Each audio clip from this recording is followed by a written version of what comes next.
Welcome back dito sa channel natin. Andito tayo ngayon sa may Araneta City. Malaki na nga ang pinagbago ng dating Araneta Center at magpapatuloy pa ang major na mga development dito sa mga susunod na taon.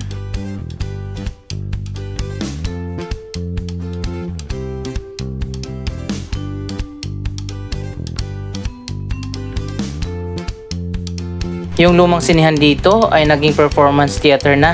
Ito na ang bagong venue sa mga concert at mga shows ng mga local at international artists.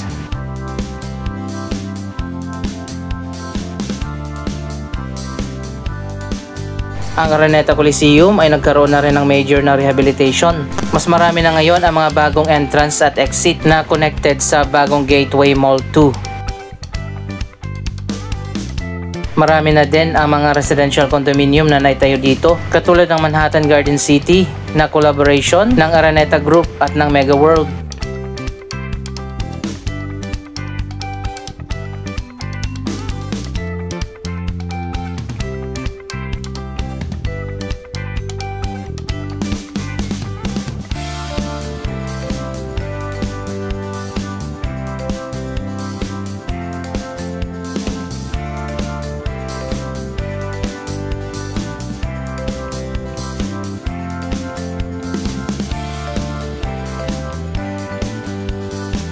Isa na namang bagong residential condominium ang itatayo dito, ang Laurent Park.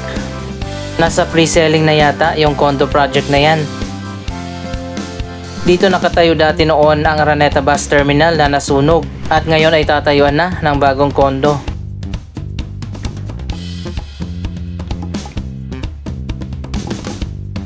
Malawak din tong area na to, so hindi lang isang condo ang pwedeng itayo dito.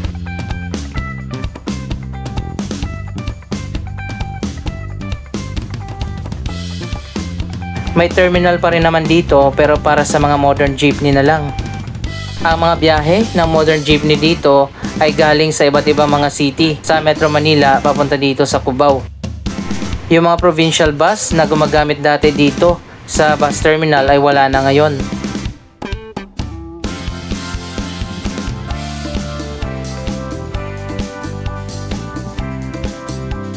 Dapat siguro magtayo ang Araneta City ng bagong bus terminal. Hindi pwede na walang bus terminal dito sa Cubao. Karamihan ng mga biyahe mula sa mga probinsya ay papunta dito sa Cubao. Bukod pa sa mga residential condominium, ang Cyber Park Towers at ang Gateway Tower, ang mga office building na nakatayo na dito. Isa pang bagong Cyber Park Tower ang tinatayo dito sa likod.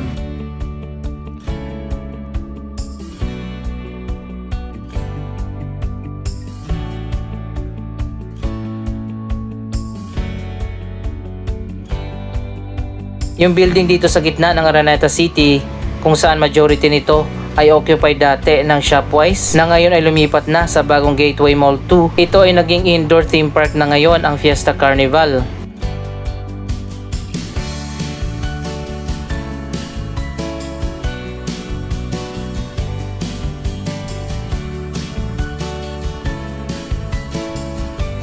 Iba't iba mga rides, arcade games ang pwedeng laruin dito.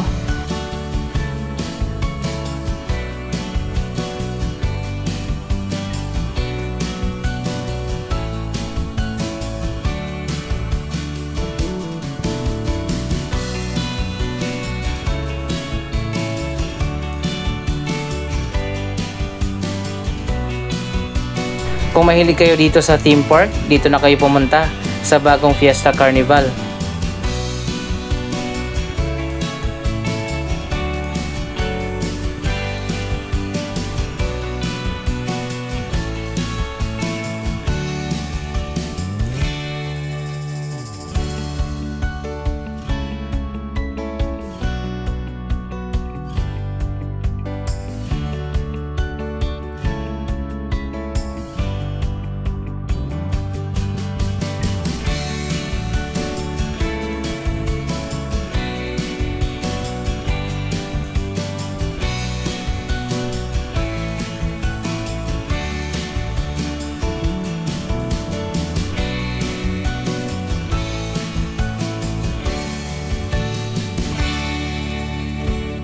Pwede rin kayo matuto na mag roller skating.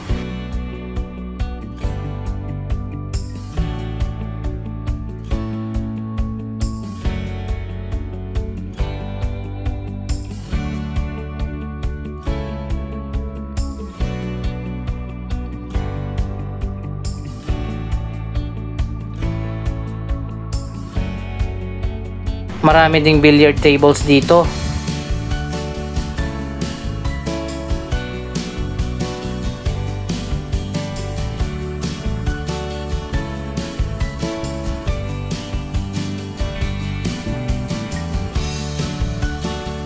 Dito sa gitna, iba't ibang mga food stalls naman ang nagbukas na.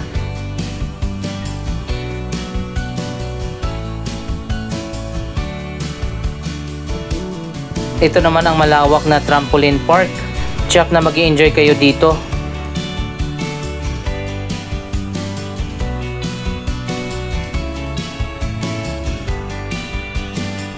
Napaka-colorful pa at may mga neon lights dito sa trampoline park.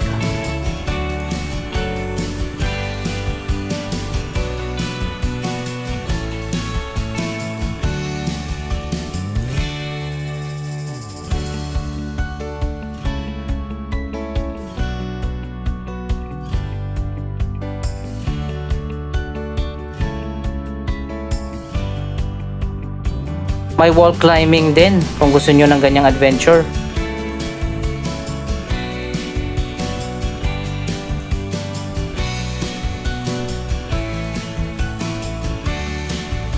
Mas malawak naman ang area ng arcade games.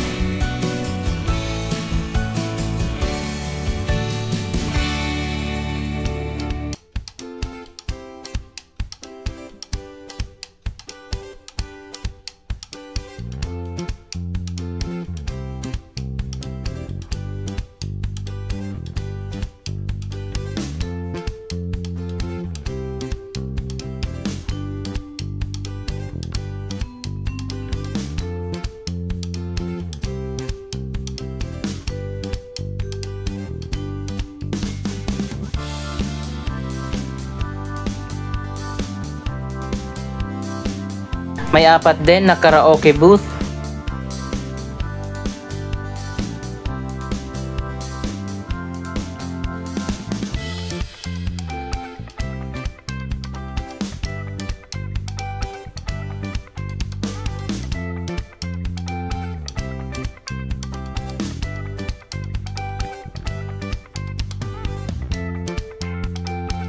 So ayan guys, hindi kayo maubusan ng iba't ibang mga games na pwede nyong laruin dito. Kahit siguro maghapon pa kayo, hindi kayo magsasawa.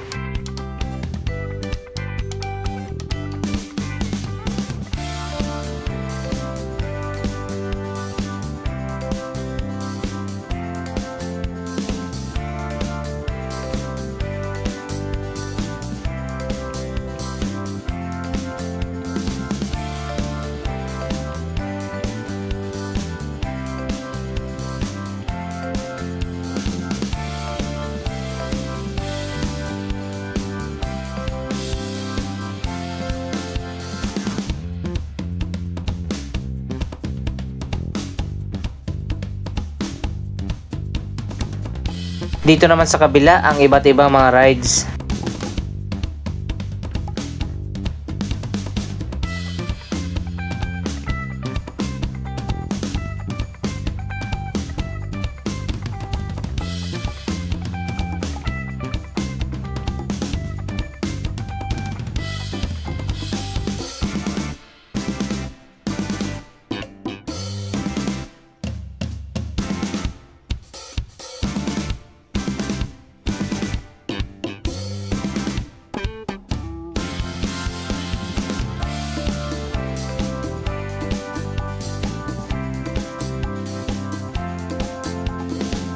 Pwede mag-enjoy dito ang buong family sa bagong Fiesta Carnival.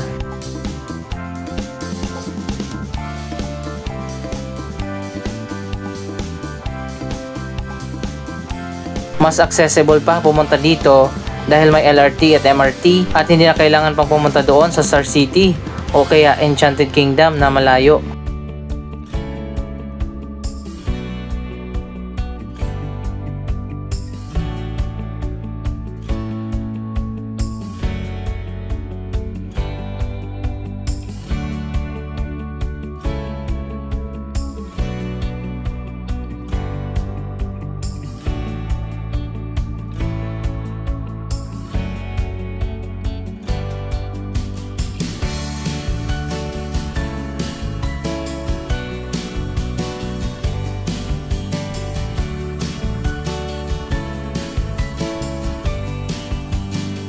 Matututo din ang mga bata dito ng iba't ibang mga skills.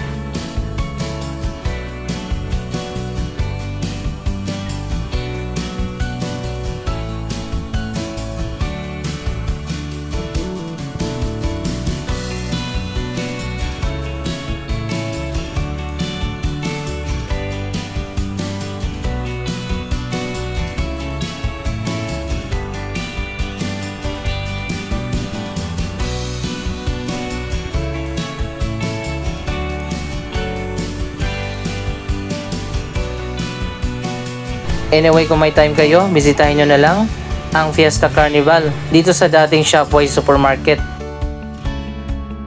Patuloy pa rin ang magiging development ng Araneta City sa mga susunod na taon kung saan nakaplano na ang major transformation sa buong lugar na ito. Ito na nga ang simula ng major redevelopment, ang bagong Gateway Mall 2 extension.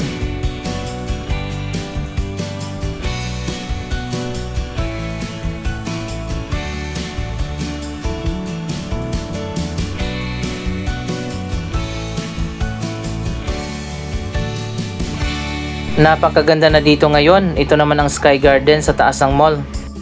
May kasama din na bagong hotel ang mall extension project.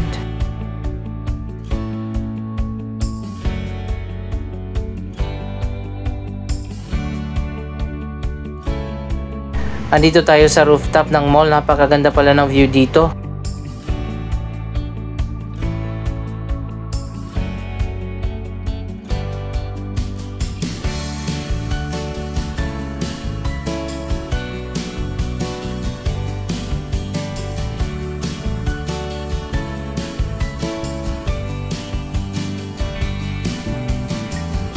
Meron pang isang open park dito, pero ongoing pa na ginagawa yan sa ngayon.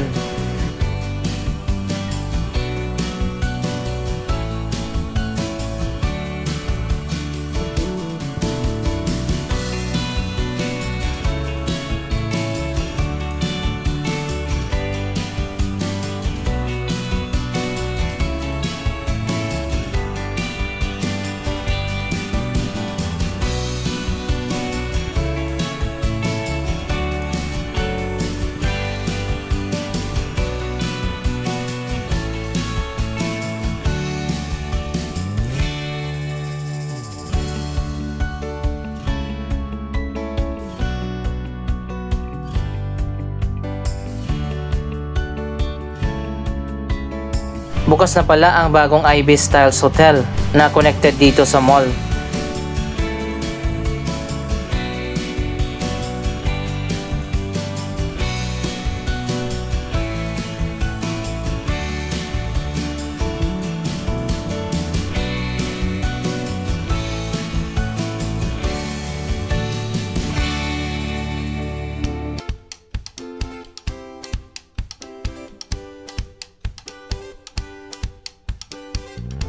Dito rin makikita ang bagong 1,000-seater na Sagrada Familia Church.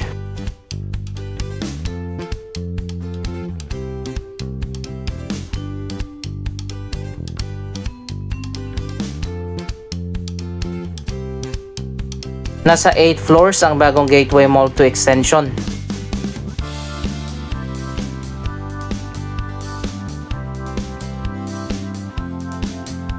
Ilan sa mga bagong atraksyon dito, ang lagoon na may indoor fountain, ang Quantum Sky View sa atrium ng mall, at marami pa na ongoing na development.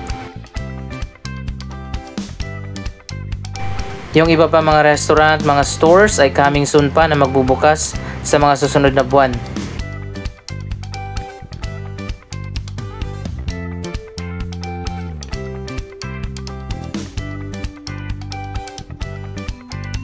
Sa major transformation ng Araneta City, Cubao, mag-comment lamang dyan sa baba ng inyong mga reaksyon. Maraming salamat sa inyong panonood. Don't forget to like, share, comment at subscribe. Thank you for watching.